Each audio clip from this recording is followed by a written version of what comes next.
Hello friends, welcome. My name is Kamalveer. आज हम एक ऐसे डिस्कस करने जा रहे हैं। ऐसे का नेम है the death of the author. 1967 में ये पब्लिश हुआ था।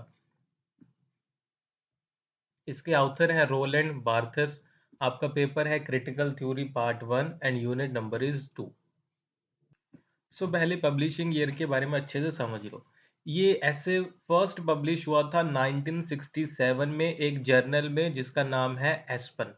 एस्पन नाम के जर्नल में ये पब्लिश हुआ था एक मैगजीन में। And later included his collection of essays titled image music text in 1977। बाद में रोलैंड की खुद की एक बुक पब्लिश हुई 1977 में जिसका नाम था image music and text, music text. इसमें ये फिर से पब्लिश हुआ।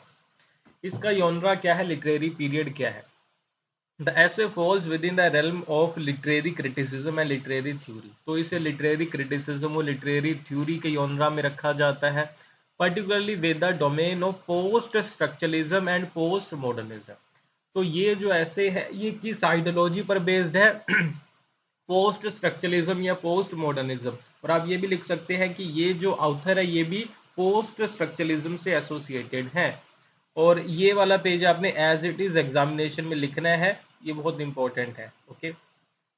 और यहाँ पे मैं आपको बता दूं कि आपने बहुत सारे बच्चे जिन्होंने अभी तक सब्सक्राइब नहीं किया चैनल को, तो आप चैनल को सब्सक्राइब भी साथ साथ में कर लेना और वीडियो को लाइक भी कर देना, ताकि क्या हो, आपको आपका जो मेन पेज है आपके फोन का यूट्यूब का, उसके ऊपर आपको ये वीडियोस शो हो, है ना। अदरवाइज आपको दूसरी वीडियो शो होंगी जिसपे आप टाइम वेस्ट करते हो। चलो, तो की आइडियाज क्या है इसमें, पहले ये डिस्कस कर लेते हैं। द ऐसे challenges traditional notion of authorship and authority of the author over the interpretation of a text। ये कहते हैं कि सिर्फ ऑथर के पास ही ये अथॉरिटी है, पावर है कि वो टेक्स्ट को, बुक को, नॉवल को, पोइट्री को, लिटरेरी वर्क को इंटरप्रेट कर सकता है। ये बात गलत है। एक ऑथर क्या है, ऑथर की क्या डेफिनेशन है, क्या उसका सिग्निफिकेंस है, इस चीज को ही ये चैलेंज करते हैं और री इंटरप्रेट करते हैं नए तरीके से। अभी ये चीज आगे आएगी। Barthes argues against the idea that authors intentions and biography should determine a text meaning. Biographical approach है, हिस्टोरिकल अप्रोच है। बायोग्राफिकल और हिस्टोरिकल अप्रोच ये चीज स्टडी करती है ना कि जब भी हमें लिटरेरी टेक्स्ट को समझना है, लिटरेरी टेक्स्ट को जब भी हमें समझना है, तो हमें फिर ऑथर की जो बायोग्राफी है उसे समझना होगा, उसकी लाइफ को समझना होगा, हिस्टोरिकल कॉन्टेक्स्ट को समझना होगा जिसमें वो टेक्स्ट लिखा गया, लिटरेरी वर्क लिखा गया, प्रोड्यूस हुआ।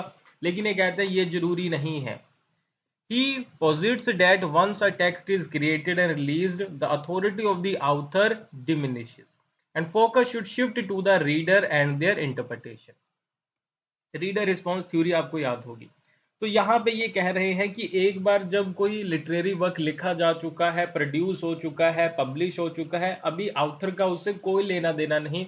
अभी अगर आपको स्टडी करना है तो एक ही चीज आपके पास है, या तो वो लिटरेरी वर्क यानी कि बुक, या फिर जो रीडर्स का रिस्पॉन्स आ रहा है वो, तो वो प्रेजेंट टाइम में है तो उसे आप स्टडी करो।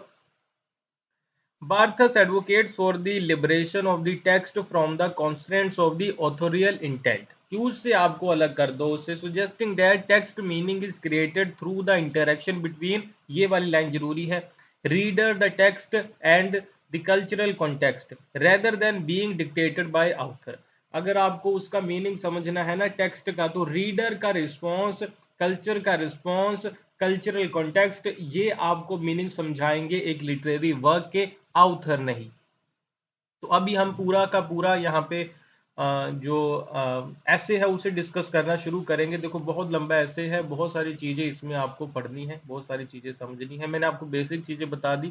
कंप्लीट वीडियो अवेलेबल है हमारे ऐप अमन पाठशाला के ऊपर, जाके देखिए, या वेबसाइट विजिट कीजिए amanpathshala.com। वहां पे कंप्लीट वीडियो अवेलेबल है इस टॉपिक के ऊपर, और क्रिटिकल थ्योरी और एमए इंग्लिश लिटरेचर के सभी टॉपिक्स के ऊपर कंप्लीट वीडियोस हैं हमारे ऐप अमन पाठशाला के ऊपर। ओके, लिंक इस वीडियो के कमेंट बॉक्स में होगा, क्लिक करके ज्वाइन करिएगा, या फिर डायरेक्टली वेबसाइट विजिट कर सकते हैं। और कोई भी डाउट है तो कमेंट बॉक्स में लिख के मुझे पूछिएगा। Thank you for watching this video. Bye bye.